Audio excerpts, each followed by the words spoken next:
امشب در 24 کشته شدن یک فرمانده ارشد سپاه پاسداران در سوریه در حمله هوایی اسرائیل. سپاه پاسداران و ابراهیم رئیسی گفتند جمهوری اسلامی انتقام کشته شدن رضی موسوی رو از اسرائیل میگیره. همزمان با رد پیشنهاد مصر برای آتشبس از سوی اسرائیل، حماس و جهاد اسلامی تبادل آتش حزب الله و نیروهای اسرائیلی شدت گرفته. استقبال کشورهای عربی خلیج فارس از توافق جدید دولت یمن و حوثی‌ها. قطر از تلاش‌های عربستان و عمان برای صلح تشکر کرد. از واشنگتن دی سی این 24 است با فرداد فرحزاد. بینندگان ایران اینترنشنال در ایران و سراسر جهان سلام و وقت بخیر. در حمله هوایی ارتش اسرائیل به منطقه زینبیه دمشق، رضی موسوی از فرماندهان با سابقه سپاه پاسداران و به گفته رسانه‌ها در ایران از قدیمی‌ترین مستشاران سپاه در سوریه کشته شد. رضی موسوی از فرماندهان جیش الحسین یا همون گردان امام حسین بود. رسانه‌های جمهوری اسلامی با تایید این خبر ویدئویی از لحظه انفجار محل اقامت این فرمانده سپاه بعد از حمله اسرائیل منتشر کردند. سپاه با انتشار اعلامیه گفته که آقای موسوی به عنوان مسئول پشتیبانی جبهه مقاومت در سوریه فعالیت می‌کرد و تاکید کرده که اسرائیل تاوان این اقدام رو می‌پردازه. همکارم بابک اسحاقی از تل آویو با ماست با جزئیات بیشتر. بابک، چه می‌دونیم در مورد نحوه کشته شدن او؟ پیش از این دقایقی پیش سخنگوی ارتش اسرائیل به دانیل هاگاری پشت تلویزیون اومد و پس از اینکه در رابطه با جنگ صحبت کرد، یکی از خبرنگاران از او پرسید که آیا اسرائیل پشت این حمله هستش. او گفت در آنچه که رسانه‌های خارجی میگویند ما واکنشی نشون نمیدیم، اما دنیا باید بداند که اسرائیل در همه جبهه‌های دور و نزدیک از کشور خود دفاع میکنن. با اینکه همانطور که میبینی رسانه‌های مقامات اسرائیلی مسئولیت این حمله را به عهده نگرفتن، اما در اسرائیل گفته میشه که این امکان داره پاسخی به حملات یکی از بازوهای جمهوری اسلامی یعنی حوثی‌های یمن باشه که در هفته‌ها و ماه‌های گذشته بارها اسرائیل را چه از طریق موشک و چه از طریق دریایی مورد حمله قرار داده بودند و اسرائیل با این پیام می‌آید که او هم می‌تواند که به جمهوری اسلامی ایران از طریق بازوهای نیابتیش صدمه بزند. در هر صورت آنچه را که ما می‌دانیم در حال حاضر این هستش که امروز هواپیماهایی که به اسرائیل نسبت داده میشه 3 موشک به خانه رضی موسوی، سید رضی موسوی شلیک می‌کنند. در اونجا او و 2 مشاورش که با هم در اونجا بودن هر 3 تن کشته میشن.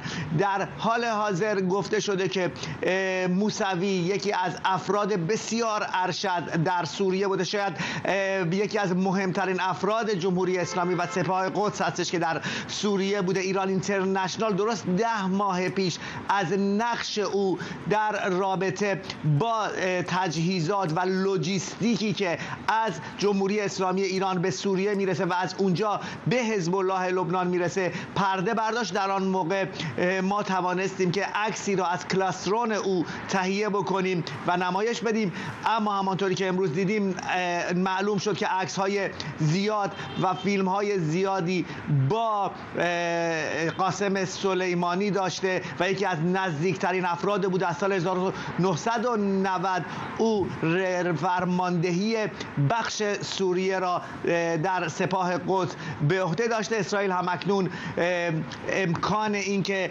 ممکن باشه که در صدد بیاد جمهوری اسلامی ایران و واکنش نشون بده و انتقام بگیره، چه از مرزهای سوریه چه از مرزهای لبنان و حتی از طریق حوثی‌های یمن را در نظر گرفته و امروز اعلام شد که ارتش اسرائیل آماده باش اعلام کرده در نقاط مرزی شمالی کشور. ممنونم از تو بابک اسحاقی، خبرنگار ما در تل آویو. حسین پلارک رئیس ستاد پشتیبانی از جبهه مقاومت در مصاحبه با صدا و سیما به سوابق رضی موسوی در فعالیت‌های برون مرزی سپاه اشاره کرده و از رابطه نزدیک او با قاسم سلیمانی گفته.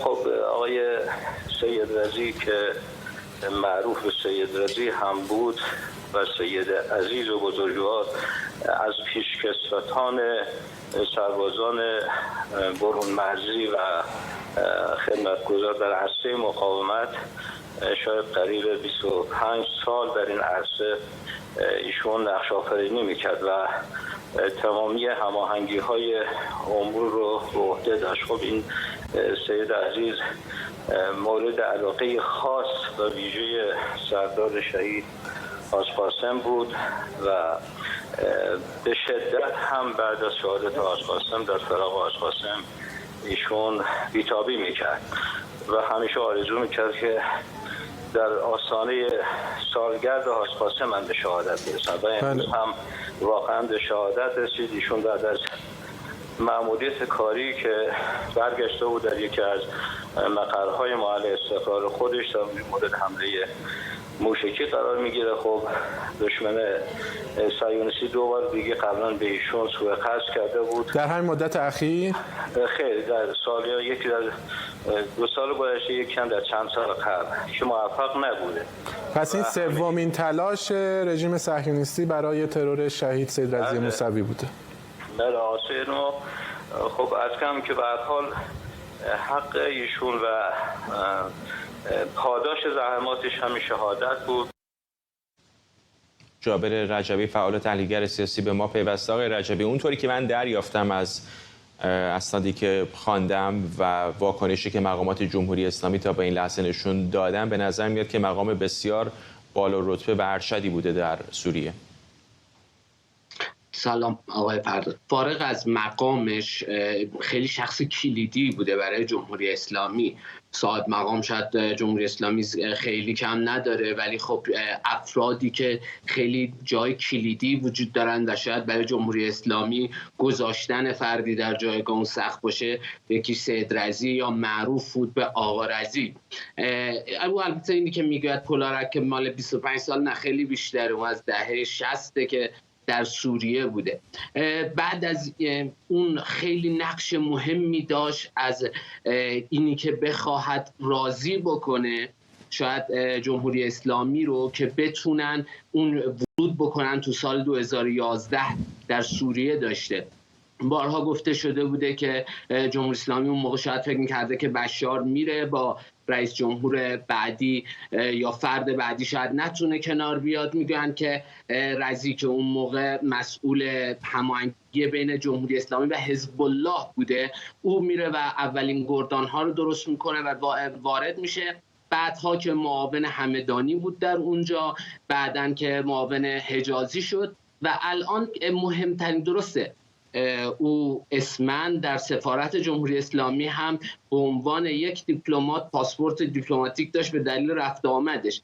اما از نظر سپاه قدس، از نظر جمهوری اسلامی، عالی رتبه ترین فرد پاسدار در سوریه سید رضی موسوی بود که نقش‌های اون به دلیل اینکه با اینکه خیلی درس آنچنانی هم نخونده بود، یکی از چیزهاش این بود که خب یک لشکر از گروه‌های مختلف تشکیل بدن که همین گردان امام حسین یا جیش الحسین بود که با اینکه معروفه مثلا رو قاسم سلیمانی تأسیس کرد، ولی این چیزی بوده که پیشنهاد رضی موسوی بوده، تجهیز کرده بود. نوجبا رو، گروه نوجبا رو، او سبب انشقاق اون از یکی از سبب‌هاش بود از عصایب تیپ بلندی های جولان، آزادی جولان نوجبا رو اون درست کرد. حتی خیلی اخباری وجود داره که اون حمله شیمیایی که یک بار در سوریه اتفاق میفته باز هم پشت سر رضی موسوی بوده. اگر شاید به قول یک فردی، اگر ترور قاسم سلیمانی رو کنار بگذاریم، یعنی مردن قاسم سلیمانی و کشتن قاسم سلیمانی رو با کنار بذاریم، کشتن رضی موسوی مهمترین شاید حمله به دستگاه خارجی و اطلاعات خارجی، چه وزارت اطلاعات، چه اطلاعات سپاه و اطلاعات سپاه و سپاه قدس جمهوری اسلامیه. چقدر فکر میکنه که تأثیر بذاره روی یک فعالیت‌های جمهوری اسلامی در سوریه و اینکه الان مقامات ایران دارن میگن که واکنش نشون خواهند داد، چقدر واقعا ممکنه دست به اقدام بزنن علیه اسرائیل؟ ببینید آقای فرد، واقعیت اینه که جمهوری اسلامی با اینکه مثلا میخواد بگه ما خیلی ساختارسازیم خیلی نفرات تاثیر نمیذاره، ولی مثلا وقتی قاسم سلیمانی رفت دیدیم که عراق رو از دست دادن. اول مصاحبه گفتم وجود این فرد نه فقط شاید برای درجه نظامیش، به خاطر اینی که اون کانال ها و لاین هایی که این تو این سالها ساخته بود شاید گذاشتن اون بسیار سنگین باشه و خیلی ضربه محکمی باشه برای جمهوری اسلامی، مخصوصا الان چون ما میدونیم که اونجا گروه ها عموماً شاخه‌ای اداره میشه و او به عنوان یک عمودی، مثلا یک تنه‌ای بود که مثلا جهاد اسلامی به اون وصل بود، حزب الله به اون وصل بود، گروه های عراقی رو اون اداره میکرد، همزمان مسئله لوجستیک بود، سلاحایی که میرفتن، حتی قاچاق‌هایی که انجام میشد. الان اگر شاید گذاشتن یک کسی مثل سید رضی برای جمهوری اسلامی خیلی سخت باشه. مسئله انتقام، خب دیگه هر چی که باشه قاسم سلیمانی رو دیدیم، انتقام سخت رو دیدیم که چه کار کردن جمهوری اسلامی. کاری که احتمالاً جمهوری اسلامی میکنن، پیش بینی میکنن، یکی از گروه‌های نیابتی و احتمالاً نجبا، به دلیل اینه که او یکی از مسئولین و شاید یکی از بنیانگذارهای اون بود، دست به کارهایی بزنه، شاید از جولان و جاهای حملاتی بکنن. اما اینه که خود جمهوری اسلامی وارد این موضوع بشه، شرایط فعلی جمهوری اسلامی، موقعیت منطقه‌ای جمهوری اسلامی، موقعیت داخلیش، موقعیت اقتصادیش، این اجازه رو به جمهوری اسلامی نمیده. یعنی اصلا این اعتماد به نفس رو نداره که خودش وارد این ماجرا بشه. امروز می‌بینیم حوثی‌ها به میدان، حتی حزب الله هم همینه. حزب الله با این که زد و خوردهایی وجود داره، اما اینی که بخواد یک درگیری بزرگ و شاید یک ضربه مهمی رو شروع بکنن، اونها به اون سمت نمیرن. میگین آقای رجبی، ولی همین روز بود دیگه که زدن کشتی رو وسط اقیانوس هند که گفته میشه متعلق به اسرائیل بود، با پهپادی که آمریکایی‌ها مدعی هستن از طرف ایران آمده. ببینید آقای فرداد، موضوع این که جمهوری اسلامی بگوید من زدم، اما این که ما میگیم نقاب‌هایی به اسم حوثی به عنوان عراق، من یک بارم عرض کردم، من معتقدم که اتاق فرمان حملات حوثی در ایرانه، یعنی اتاق تکنیکیش هم در ایرانه. اما اینی که جمهوری اسلامی بخواد کاری بکنه که بگوید این انتقام رو من جمهوری اسلامی گرفتم و بخواد تاوانشو بده، او این نقاب ها رو میزنه. یعنی بله خب ما میدونیم جمهوری اسلامی پشت این گروه هاست، پول مردم ایران، همه تکنولوژی اینها رو جمهوری اسلامی داره اداره میکنه. اما موضوع اینه که بخواهد تاوان این کارو بده، از این گروه ها استفاده میکنه برای اینکه تاوان این موضوع رو نده. امروز اگر حوثی ها رو به میدان میرسه، چون یه قمار بود براش که شاید آمریکایی‌ها پاسخ به اون رو بدن. پهپادی هم که توی موضوع هند بود، خب جمهوری اسلامی اعلام نکرد که ما اون رو زدیم. من حتی امیر عبداللهیان گفت اینا هم عدم اعتماد به نفس جمهوری اسلامیه. خب اگر اونها زده بودن، به اعتماد به نفس این رو داشتن که خب شاید بتونن در ضربه مقابلی هم وایسن، خب میگفتن ما زدیم. ما میدونیم که با رادارها مشخص میشه یک پهپاد، یک موشک از کجا میاد، مشخصه که جمهوری اسلامی این رو زده. اما اینه که جمهوری اسلامی بگوید من جمهوری اسلامی یک فردی از من رو زدن، من انتقام بگیرم، نه، این شکل احتمالا اتفاق نمیفته. یکی از گروه‌های نیابتی احتمالا دست به این کار خواهد. ممنونم از شما. اون هم نه در فردادی نکته هم بگم، بفهمید، اون هم نه در حد زیاد، در حد کنترل شده، چون همون هم برای جمهوری اسلامی قماریه. یعنی اون هم ناکن هم یک تو همین برنامه های فرداد، اگر یادتون باشه از من پرسیدید پاسخ اسرائیل به جمهوری اسلامی چگونه خواهد بود. من گفتم که احتمالا شبیه اتفاقی که برای قاسم سلیمانی خواهد افتاد، یک فردی از اونها رو حمله بکنن. این جمهوری اسلامی همینش هم باز براش احساس خطر میشه، چون ما دیدیم اسرائیل تو خود جمهوری اسلامی هم امکان عملیات داره، همین یک زنگ خطری رو روشن میکنه. اما اگر این موضوع به جمهوری اسلامی پیام رو برسونه که کارهای نیابتی تو، اهم از یمن، اهم از جاهای دیگه، تاوانش رو تو خواهی داد و نشانه این کاریه که رضی موسوی بهش حمله میشه، احتمال داره اصلا جمهوری اسلامی یک نرمش قهرمانانه‌ای بکنه و شاید یک مقدار اوضاع آماده‌تر. چیزی که ما دیدیم، یعنی تلاش که جمهوری اسلامی ما دیدیم، هرگاه که خطر رو برای خودش، یعنی خود جمهوری اسلامی به عنوان اشخاص سیاستگزار و مهم جمهوری اسلامی احساس کردن، عموما کوتاه اومدن، عموما تغییر رفتار دادن، بعدها شاید دوباره تو جای دیگه ورود کرد. ممنونم از شما. جابر رجبی، فعال و تحلیلگر سیاسی. حماس و جهاد اسلامی پیشنهاد مصر برای واگذاری کنترل بر نوار غزه در ازای آتشبس دائمی رو رد کردند و ارتش اسرائیل هم حملاتش رو به غزه تشدید کرده. در همین حال ارتش اسرائیل میگه در تازه‌ترین حملات هواییش به خان یونس یک فرمانده ارشد حماس رو کشته. بنابر اعلام اسرائیل با کشته شدن 2 سرباز این کشور، شمار کل نظامیان اسرائیلی کشته شده در غزه به 156 نفر رسیده. در طرف مقابل بنا به گفته ارتش اسرائیل 8000 شبه نظامی فلسطینی در غزه کشته شدند. در جبهه شمال هم بعد از چند ساعت آرامی، رسانه‌های لبنانی گزارش دادند که ارتش اسرائیل آتشباران یک روستا رو در نزدیکی مرز از سر گرفته. ارتش اسرائیل گفته در پاسخ به شلیک راکت و موشک ضد تانک از لبنان، تعدادی از سایت‌ها و مواضع حزب الله رو با تانک‌ها و جنگنده‌ها هدف قرار داده. بنیامین نتانیاهو نخست وزیر اسرائیل در دیدار با سربازان ارتش این کشور در شمال غزه گفته اسرائیل تا زمانی که به اهدافش برسه به جنگیدن ادامه میده. من همیشه یه چیز رو اینجا از همه میشنوم: ادامه دادن تا آخر، تا آخر. یه چیز رو میخوام به شما بگم. اول از همه به شما افتخار میکنیم، واقعا افتخار میکنیم. البته نگران شما هم هستیم. شما خانواده‌های خودتون رو ترک کردید، خانواده‌هایی که پشتیبان شما فداکارید و بعضی از دوستان شما هم جونشون رو از دست دادن. ما اینجا متوقف نمیشیم. هر کسی الان در مورد توقف جنگ صحبت کنه باید بدونه که چنین چیزی وجود نداره. ما متوقف نمیشیم. جنگ تا پایان ادامه پیدا میکنه. علی سعدزاده تحلیلگر مسائل خاورمیانه از فرانکفورت با ما. آقای سعدزاده، نخست وزیر اسرائیل میگه تا آخر. فکر میکنید منظورش از این آخر کجاست؟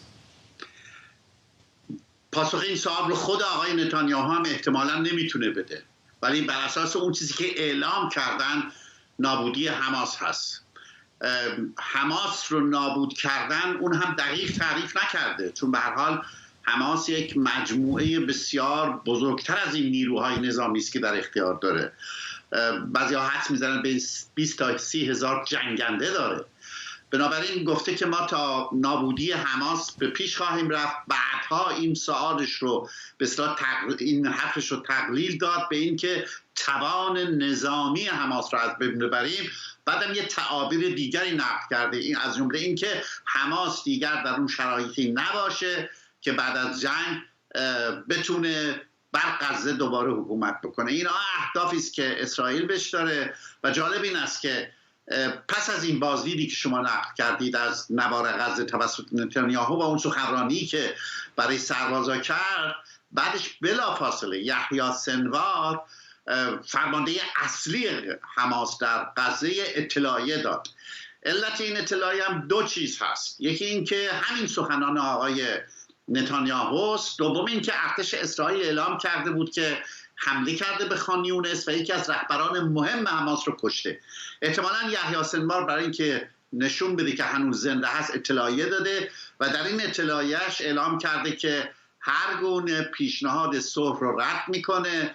ظاهراً اشاره است به پیشنهادی که مصر کرده بوده که در 3 مرحله گروگانها آزاد بشن و در پی این آزادی 3 مرحله‌ای اول 2 هفته بعد از آزادی عده، بعدم 2 هفته دیگه و الی آخر تا چند ماه و بعدم آتشبس دائمی، این پیشنهاد مصر رو رد کرده. ظاهراً قبل از اینکه حماس این رو رد بکنه، اون دو وزیری که در کابینه اسرائیل هستن و خیلی دست راستی هستن، وزیر دفاع ملی آقای بنگویر و وزیر دارایی آقای اسموتنیچ، اونها هم رد کردن. اونها هم تهدید کردن اگر اسرائیل بره و طرح مصر رو بپذیره و وارد مذاکره بشه، کابینه رو ترک خواهند کرد و دولت اسرائیل سقوط میکنه. بنابراین فکر میکنم که سخنان آقای نتانیاهو به این معنی است که متاسفانه ما با یه جنگ دراز مدتی هنوز در غزه روبرو خواهیم.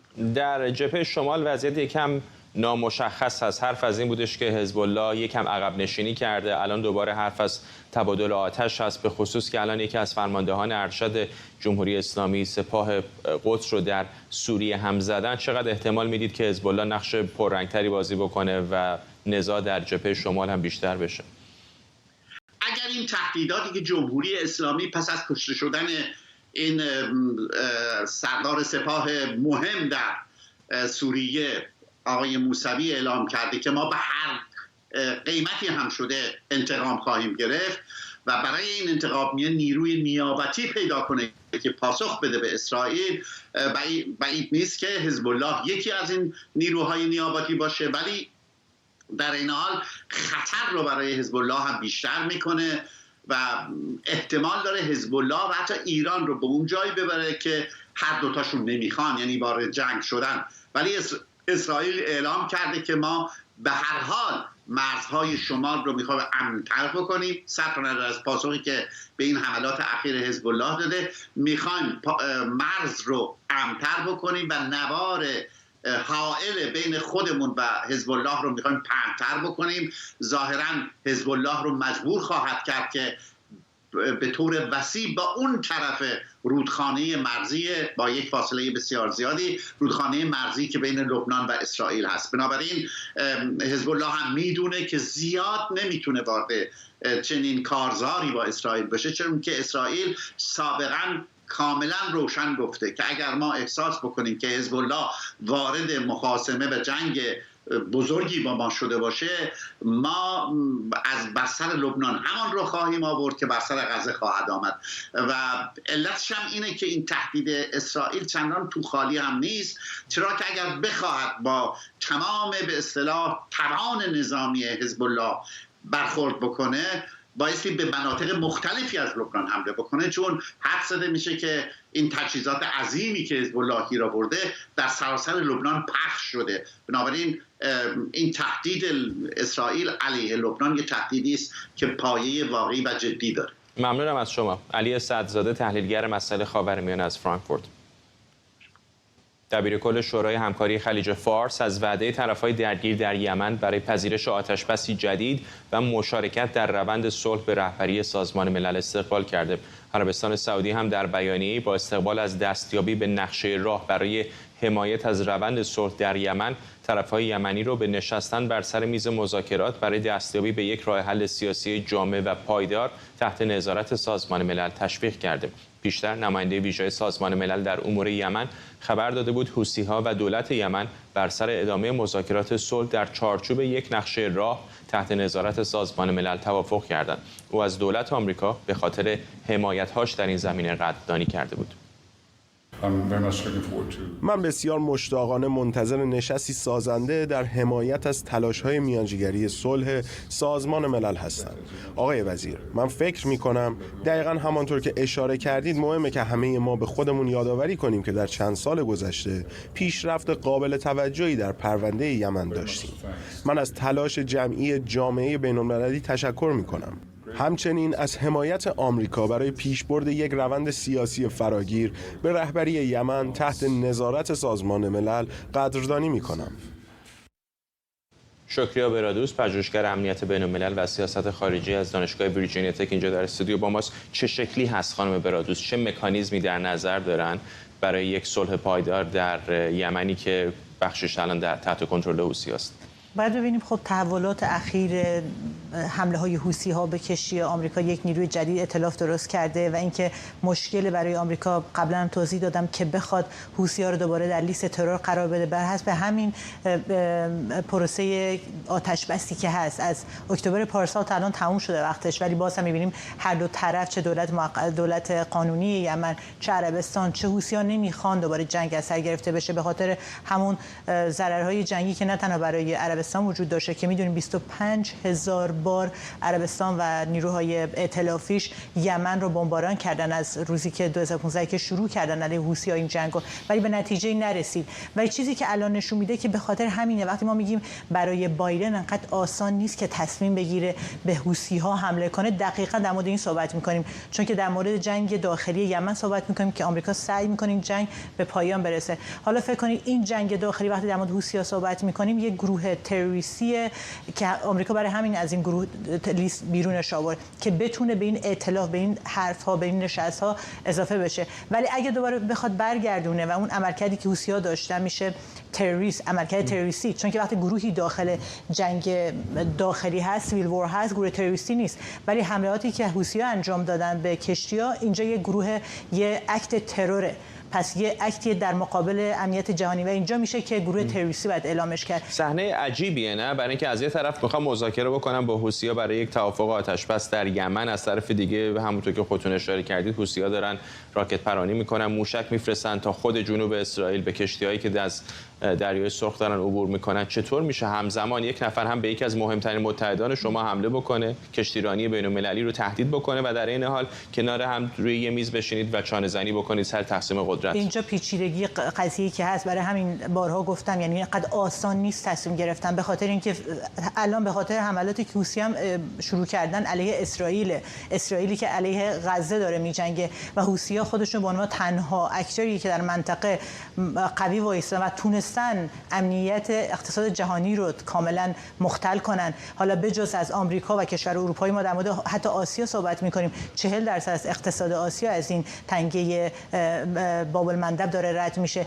یعنی یک کاری کردن که تونستن امنیتی که تمام کشورهای جهانی بهش وابستن رو به هم بزنن و اینجا چرا برای مهمه کشورهای عربی نتونستن حتی تو ائتلاف آمریکا شرکت کنن؟ به خاطر اینکه اینجا اگه به ائتلاف بپیوندن علیه حوثی‌هایی که در دفاع از فلسطینی‌ها جنگیدن وارد ائتلافی میشن که در حمایت از اسرائیل که آمریکا چنین ائتلافی تشکیل داده. یعنی عملا خودشون دچار یک بحران دیگه میکنن در داخل کشورهای عربی و در منطقه هم همین جوریه. ولی که به نظر من تمام برنامه‌ای که عربستان داشته که از روز اولم که وقتی بن سلمان برنامه پیشرفت اقتصادی رو در عربستان اعلام کرده، هدفش این بوده که منطقه امنی باشه. برای همین هم سعی میکنن تا جایی که شده با اینها مدارا کنن و امنیت رو حفظ کنن. ولی به نظر من در آینده چیزی که منو نگران میکنه و به نظر من اینو باید همیشه در نظر گرفت که آیا حوثی‌هایی که الان قابل قبول نیستن و در عنوان یک قدرت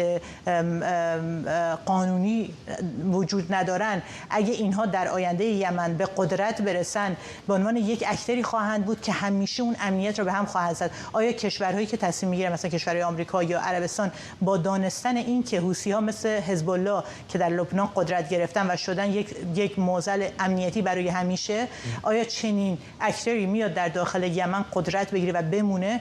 ولی با حملاتی که حوثی انجام داده میدونیم در داخل یمن اون محبوبیت رو هم به دست آورده و تقریبا تونست اون قدرت خودش هم ثابت کنه و برای همین هم هست به نظر من اینجا یک موضوع خیلی سختی برای آمریکا و برای عربستان هم وجود داره، چه الان چه در آینده. ولی در سیاست باید آینده رو دید، یعنی نباید کوتاه مدت نگاه کرد که خب الان به خاطر اینکه میخوان قدرت رو نگه دارن ولی دارن یک کارتی تصمیم میکنن که سخته. حالا بماند که ائتلافی که آمریکا درست کرده ائتلاف ضعیفی حساب در اومد، چون که آمریکا به خاطر اینکه مثلا دولتی مثل فرانسه رسما از ائتلاف کنار کشیده به اینکه میخواد خودش رو امنیتش رو حفظ کنه. یعنی از نظر قدرت جهانی شما داری میگی پیچیده است. پیچیدگیش نه تنها در این منطقه است، پیچیدگیش به نظر من ما با یه دنیای جدید امنیتی داریم روبرو میشیم که واقعا به نظر من زیاد خوشایند نخواهد بود. یک دنیای خواهد بود که کیاس یا آشوب در اون بیشتر خواهد بود. نشونه میده که تا اینجای کار دست کم، یعنی از اون چیزی که ما داریم میبینیم در عمل حوثی‌ها کارتاشون رو و شاید به طریق اولا جمهوری اسلامی کارتاش رو بسیار خوب بازی کرده تا اینجا. دقیقاً درسته خوب بازی کرده. ببینید گفتگوهایی هست میگه خب ببینید جمهوری اسلامی قوی بوده، شما باید فکر کنید اون قدرتی که داری به چه هدفی قوی هست. آیا شما تو اون قدرتی که استفاده کردی به منافع رسیدی یا اینکه تخریب کردی، نه تنها خودتو بلکه منطقه رو به یه آتیشی داری میکشونی؟ برای جمهوری اسلامی درست قدرتش رو نشون داده و تونسته تخریب کنه، ولی این تخریب به نظر من نه برای منافع ملی ایران هستش، نه برای منافع جهانی هست، نه برای منافع منطقه‌ای هست. یعنی یک کشوری رو بیشتر منزوی‌تر میکنه و اون رو بیشتر به عنوان یک اکتر مخرب جهانی داره معرفی میکنه و برای همین هم هست گفتگویی که الان چه در واشنگتن هست چه در بریتانیا لندن هست اینه که باید جمهوری اسلامی بیشتر تحت فشار قرار بگیره، باید تحریم ها بیشتر بشه و ایران رو بیشتر منزوی کنن. با سیاستی که میدونیم هم حتی چین هم از این سیاستی که میگفتم 40% از اقتصاد آسیا از این منطقه میگذره، به جز هند چین هم یکی از اکتورهایی که براش امنیت این منطقه مهمه. خب ایران داره چین رو از دست میده. حالا روسیه هم به خاطر روابطی که با کشورهای عربی داره ایران رو به عنوان یک مهره داره استفاده میکنه برای منافع خودش. یعنی وقتی که در زوم اوت میکنی و نگاه میکنی میبینی که شما یک حکومت رو در قدرت داری، قدرتش به عنوان یک مخرب خیلی خوب استفاده کرده و تونسته تخریب کنه، ولی برای خودش چه از نظر حکومتی، چه از نظر دولتی، چه از نظر کشوری ضعفیه که در آینده هم خواهیم دید و الان هم داریم می‌بینیم. خب نه مردم ایران راضی هستن، حتی خود حکومت ایران در کدوم که از محافل بین‌المللی یا نشستایی که تصمیم گیرنده هستن شرکت داره. هیچ کدومی که از کشورها اعتماد دارن که حتی در ایران سرمایه‌گذاری کنن، هیچ کدام. یعنی که نگاه می‌کنی می‌بینی نقش مخربش رو خوب بازی کرده ولی برای منافع خودش من میگم صفر نتیجهش. شکریا برادوس، پژوهشگر امنیت بین‌الملل و سیاست خارجی، ممنونم از شما. ولی جای دوری نرید، یک خبر فوری داریم که میخوام با شما در همین باره هم صحبت کنم. این یک خبر فوری است. خب همونطور که بهتون گفتم خبری فوری داریم. پهپاد انتحاری که عصر امروز بخش نظامی فرودگاه اربیل رو در شمال عراق که محل استقرار نیروهای ائتلاف بین‌المللی ضد داعش هدف قرار داده که متعلق به سازمان هشت شعبیه و از سمت موصل به اربیل پرواز کرده. یک منبع امنیتی در اقلیم کردستان به ایران اینترنشنال گفته که زخمی‌ها از نیروهای ائتلاف هستند. دقایق پیش هم یک مقام نظامی آمریکایی در منطقه در گفتگو با همکاران من در ایران اینترنشنال تایید کرده که حمله امروز خسارات مادی و همچنین زخمی به دنبال داشته. همزمان یحیی رسول سخنگوی فرمانده کل نیروهای مسلح عراق هم ضمن تروریستی خوندن این حمله تاکید کرده که حمله از جانب گروه‌های خارج از قانون صورت گرفته. همچنان شکریا برادوس، پژوهشگر امنیت بین‌الملل و سیاست خارجی از دانشگاه ویرجینیا تک اینجا در استودیو با ماست. خانم برادوس چطور برداشت می‌کنید این حمله رو؟ خب در واقع پیش بینی شده بود به خاطر کشته شدن فرمانده سپاه پاسداران در سوریه. ریاکشن یا عکس‌العملی که انتظار داشتیم جمهوری اسلامی انجام بده، یکی از این عکس‌العملات زدن نیروهای آمریکایی در عراق و سوریه بود و خب می‌دونیم اون منطقه‌ای که شما در موردش صحبت می‌کنید موصل، یک خط امنیتی بین اقلیم کردستان عراق و عراق وجود داره که اون خط امنیتی ضعف امنیتی وجود داره، یعنی خالی تقریبا تمام اون شبه نظامی که حمله میکنن از اون خط امنیتی دارن حمله میکنن و موصل و کرکوک و قسمت‌هایی از این مناطق که بهش میگن مناطق عربی میگن متنازع علیه، یعنی هنوز هم disputed areas بهش میگن، مناطقی که هنوز مورد مناقشه هستن، اون مناطق رو وجود داره. حمله همیشه از اون قسمت صورت میگیره. وقتی میگید از موصل صورت گرفته مطمئنا دوباره از همون باریکه یا از همون کمربند امنیتی داره صورت میگیره. ولی اگر زخمی داشته باشه اینجا باید منتظر بود که واقعا دولت بایدن چه عکس‌العملی میخواد نشون بده، چون که تا الان اون زخمی ها همیشه گفتن ضرر مادی بوده و آخرین بارم یادتونه گفتن که یکی از این کانترکتورایی بودن که سکته کرده از ترس مرده، یعنی زخمی نداشتیم. یا در بعد از کشته شدن قاسم سلیمانی کسایی که بودن بیشتر ترومای اون ضربه رو دیده بودن، ولی اگه زخمی وجود داشته باشه و این حمله برای گروه ائتلاف باشه اینجاست که واقعا وارد به نظرم حالا برمیگرده دولت بایدن میخواد چیکار کنه، چون که واقعا ما در دولتی در کاخ سفید. ولی گمان شما این هستش که در واکنش به همین کشته شدن آقای رضی موسوی در سوریه این کارو کرده؟ دقیقاً، چون که انتظار میرفت که یکی از این عکس‌العملی که نشون بده حمله همیشه هم اینجوری بوده. اسرائیل خب منافع آمریکا الان حمله کردن، منافع اسرائیل. دقیقاً ببینید همیشه اینجوری بوده وقتی که اسرائیل ایران رو پایگاه‌های جمهوری اسلامی چه نیروهای جمهوری اسلامی در سوریه رو زده، همیشه جمهوری اسلامی پایگاه‌های آمریکا رو زده در سوریه و در عراق و دلیلش هم برمیگرده به همین سیاستی که دولت بایدن داره، چون که جمهوری اسلامی میدونه دولت بایدن تا جایی که میدونه سعی میکنه تنش بالا نره، درگیر نشن و به خاطر اینکه موضوع عراق هم فرق میکنه. موضوع عراق بارها گفتم عراق با سوریه فرقش اینه که این نیروهایی هستن که درست الان خب مقامات عراقی میگن نیروهای خارج از قانون، ولی شما برگردید ریشه همین نیروها نمیدونم اعلام نکردن چه گروهایی بودن، 100% یه گروهی اسمی درست میکنن که من بهشون میگم پراکسی ها، یعنی این گروه ها میان مسئولیتی رو که قبول نکردن، سیاستی که خوب از جمهوری اسلامی یاد گرفتن، شما یه گروه اسلامی رو یه گروه معرفی می‌کنی بهش میگی گروه‌های مدافع حرم یا گروه‌های اسلامی، مقاومت اسلامی و اینجا راه رو به عنوان گروه‌های هشت شعبی هستن که همه می‌بینید شاخه‌های هشت شعبی و حزب الله عراق هستن، راه رو به یه طرف دیگه می‌بری که مسئولیت رو قبول نکنی. ولی چون که این دیگه یک کتاب خوانده شده از همه می‌دونیم از کجا داره میاد این حملات و این دستور چنین حملاتی، اینجا باید دید که واقعا دولت بایدن چیکار خواهد کرد. چقدر فکر می‌کنید که روی این صبر استراتژیک دولت بایدن جمهوری اسلامی داره قماری خطرناک میکنه؟ یعنی دیدیم الان پریروز حمله به این کشتی در اقیانوس هند، الان به منافع آمریکا در عراق. چقدر ممکنه به یه جایی برسیم که معادلات تغییر بکنه و دولت بایدن بگه که دیگه کافیه میخوایم یه اقدامی بکنیم؟ ببین برمیگرده که واقعا پنتاگون هم داره فشار میاره به دولت بایدن. آیا پنتاگون میتونه اون فشار بیاره؟ چون که در مورد این صحبت میکنیم که بایدن از نظر سیاسی داره تصمیم میگیره، ولی میلیتاری و نیروهای نظامی و امنیتی آمریکا متفاوت هستن.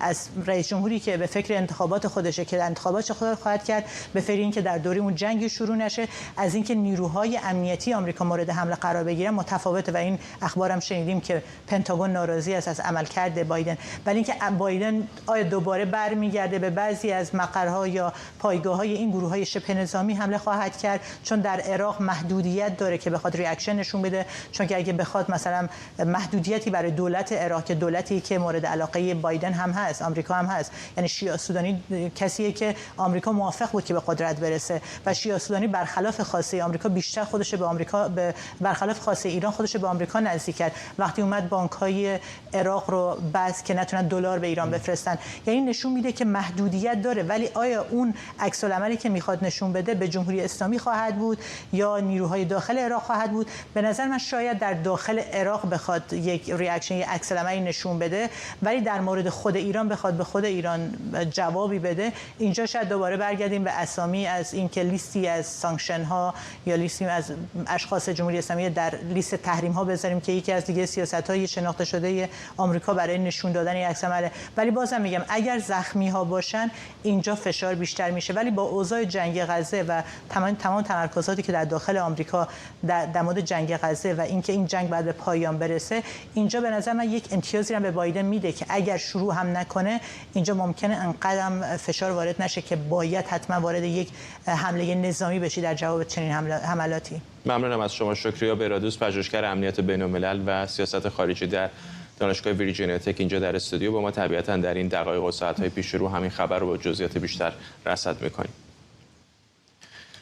همزمان با جشن کریسمس و سال نو میلادی، تدابیر امنیتی و عملیات‌های ضد تروریستی در شماری از کشورهای اروپایی بیشتر شده و عده‌ای در اتریش، آلمان و فرانسه به ظن مشارکت در اقدامات تروریستی گروه‌های اسلامگرا بازداشت شدند. تدابیر امنیتی بیشتر از همه در اطراف کلیساها و بازارهای کریسمس افزایش پیدا کرده. در آلمان سخنگوی پلیس کلن گفته افرادی که برای شرکت در مراسم مذهبی کریسمس به کلیسا میرن باید هنگام ورود تحت کنترل‌های شدید امنیتی قرار بگیرند.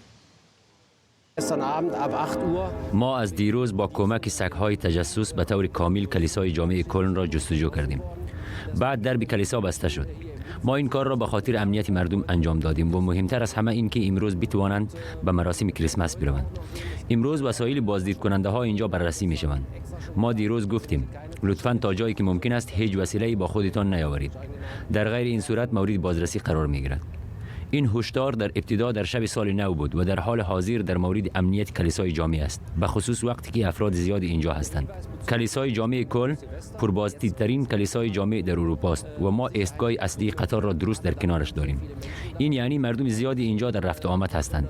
به همین دلیل است که ما اقدامات زیادی را در پاسخ به اطلاعاتی که به دست آورده ایم انجام دادیم. ما این کار را ادامه می‌دهیم تا بتوانیم همه چیز را روشن کنیم. همکارم احمد صمدی از برلین با ماست. چطور الان فضای امنیتی اونجا در آلمان احمد؟ فردا خب طبیعی است که در این ایام با توجه به سابقه‌ای که وجود داره و تحولاتی که در کشورهای اروپایی شاهد بودیم، جو امنیتی شدید هست و خب اولین بارم 2 روز پیش بود که یک دستگاه اطلاعاتی غربی به آلمان، اسپانیا و همچنین به فرانسه، اتریش هشدار داد که احتمال اینکه حملات تروریستی در این کشورها انجام بشه زیاد هست و خب تدابیر امنیتی الان در مناطق مختلف مثل اطراف کلیساها و همچنین در اطراف بازارهای کریسمس تشدید شده، به ویژه در شهر کلن. نکته‌ای که وجود داره اینه که در واقع این اطلاعات بیشتر در خصوص شهر کلن ارائه شده و اونطور که در واقع ماموران امنیتی و دستگاه اطلاعاتی در شهر کلن ارائه می‌کنن، در واقع بیشتر این اطلاعات هم که به دستشون رسیده مبهم هستش، هرچند که یک شخصی رو در یکی دیگر از ایالت‌های آلمان در زارلند بازداشت کردن. در واقع این خودش به نوع دیگه از ابهامات هست. اونطور که رسانه‌ها میگن درسته که این شخص به داعش خراسان ارتباط داشته و از مدت‌ها قبل او رو تحت نظر داشتن دستگاه اطلاعاتی، اما همچنان ارتباط او با اینکه بخواد در کل یک اقدام تروریستی انجام بشه همچنان در حال بررسی هست. ولی یک نکته رو باید از نظر دور ندونید و اون این هستش که خب بارها مقامات آلمانی اعلام کردن که احتمال اینکه حملات تروریستی در آلمان انجام بشه زیاد هست. بیش از 27000 اسلامگرا در این کشور زندگی میکنن که میتونن به صورت بالقوه حملات تروریستی انجام بده و خب این تدابیر حتما در روزهای آینده در شهر سال میلادی حتما ادامه خواهد. چقدر در کشورهای دیگر رو، فقط به آلمان نیست طبیعتاً دیگه، در این گزارش اشاره شده فرانسه، اتریش، کشورهای دیگر، وضعیت در اونجا چطوره؟ در فرانسه هم همینطوره. ببینید فرداد، نکته‌ای که وجود داره که از 2015 به این ور آمارهایی که نگاه می‌کنیم در چندین کشور غرب و همچنین اروپای مرکزی ما شاهد حملات تروریستی بودیم. یعنی در فرانسه، در دانمارک، در سوئد، در بلژیک، در خود آلمان، همچنین در فرانسه ما بارها شاهد حملات تروریستی بودیم و این در واقع هشدارها در اونجا هم دستگاه اطلاعاتی میگن که این در واقع هشدارها فقط مختص کشورهای که اعلام شده یعنی اسپانیا، اتریش و خود آلمان نیست و این در دیگر کشورها هم هستش، به طوری که الان همین هفته گذشته ما در هامبورگ 2 برادر سوری بازداشت شدن و به زندان محکوم شدن. اینها قصد اینها چی بود؟ این بود که اینا می‌خواستن در سوئد با کمربند انفجاری یکی از کلیساها رو منفجر کنن و دادگاه اونا تشکیل شد و به 14 سال زندان یکشون در واقع متهم شد. یکشون در هامبورگ زندگی می‌کرد، یکشون در بایرن. برادر کوچکتر پول تهیه کرده بود که مواد انفجاری آماده بکنن و ببرن در سوئد این انفجار رو انجام بده. بنابراین هیچ کدوم یک از شهرهای اروپایی الان نمیشه گفت امن هستش و اونطور که حالا برخی از رسانه‌ها بهش اشاره میکنن، نیروهای امنیتی و پلیس به شدت دارن به صورت نامحسوس این در واقع مراکز و همچنین جاهایی که محل تردد عمومی هست رو دارن در واقع رصد میکنن و میبینن. در آلمان مثلا در سال گذشته ما هیچ حمله تروریستی که انگیزه اسلامگرایانه داشته باشه نداشتیم. اینو در واقع رئیس دستگاه اطلاعات امنیتی داخلی آلمان اعلام کرد و نکتهش این بود که اعلام کردن ما تمام مکان‌ها و محفل‌هایی که در واقع اسلامگرایان میتونستن در اونجا باشن همه تحت نظر داشتن و به نوعی خنثی کرده بودن. به نظر میاد که این بار هم بخوان همچین کاری رو انجام بدن و اونطور که پیش بینی میشد که بتونن در شب سال نو میلادی حمله تروریستی انجام اگر بتونن کنترل بکنن، به نظر میاد که اتفاق خاصی دست کم تا چند روز آینده نخواهد. ممنونم از تو احمد صمدی، خبرنگار ما در برلین. و ممنونم از شما که ما رو در این برنامه همراهی کردید. برنامه رو با تصاویری از آسمان غزه به پایان میبریم.